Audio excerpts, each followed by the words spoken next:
Et salut à tous et bienvenue dans ce nouveau top 3 dans lequel nous allons vous présenter les meilleurs haut-parleurs pour voiture.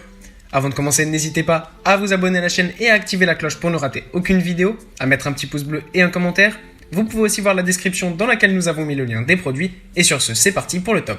Tout d'abord, nous avons le haut-parleur Hertz Sento.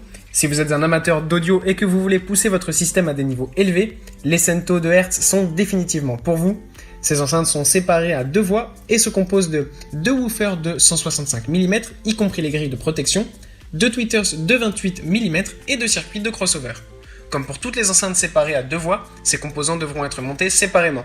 La qualité de fabrication de ces haut-parleurs est vraiment exceptionnelle, tout comme la qualité audio qui a une puissance maximale de 285 watts, tandis que la puissance constante, donc le RMS, est de 95 watts.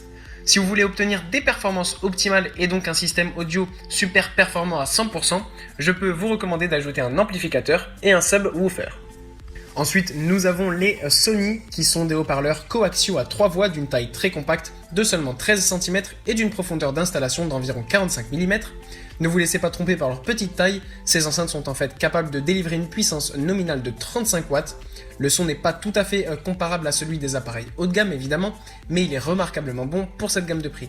Les basses sont bien fortes et grâce à la fonction méga basse, elles sont bien accentuées et exemptes de distorsion. La qualité sonore est propre et claire, même dans les aigus.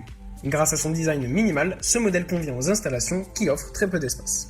Rien à dire sur ces haut-parleurs pour la puissance maximale qui est très bonne, vous avez 240 watts. Rien à dire non plus sur la qualité des matériaux utilisés, le revêtement en caoutchouc sur le bord de la membrane et l'excellente structure interne fonctionnent comme un filtre pour les vibrations inutiles, rendant le son plus dynamique et plus clair. Globalement, ces haut-parleurs de voiture Sony se caractérisent par un excellent rapport qualité-prix et vous pouvez les associer à pratiquement tous les autoradios du marché. La livraison comprend deux haut-parleurs, des vis et des instructions. Et enfin, nous avons les Boss Audio. Boss Audio est un nom familier pour les mélomanes. L'entreprise produit une large gamme d'appareils audio et électroniques destinés aux musiciens du monde entier. Les haut-parleurs pour voiture séparés à 3 voies de Boss Audio sont de milieu de gamme, mais malgré cela, ils fournissent un son très clair, le tout accompagné d'un entourage en caoutchouc qui assure une résonance uniforme. Excellent également du point de vue esthétique, leur couleur rouge et noire les rend très agréables à l'œil. Le matériau de construction que l'on peut qualifier de très haute qualité globale constitue une bonne base pour un plaisir musical de même qualité. La puissance maximale de ces haut-parleurs est de 300 watts, tandis que la puissance RMS est d'un impressionnant 150 watts. En plus des accessoires d'installation et des instructions pour les deux haut-parleurs, vous trouverez également une autre gamme audio incluse. Voilà, merci à tous d'avoir suivi ce top 3. J'espère vous avoir aidé à faire le bon choix. Les liens sont en description, je le répète, si vous êtes intéressés. Et moi je vous dis à bientôt pour une prochaine vidéo.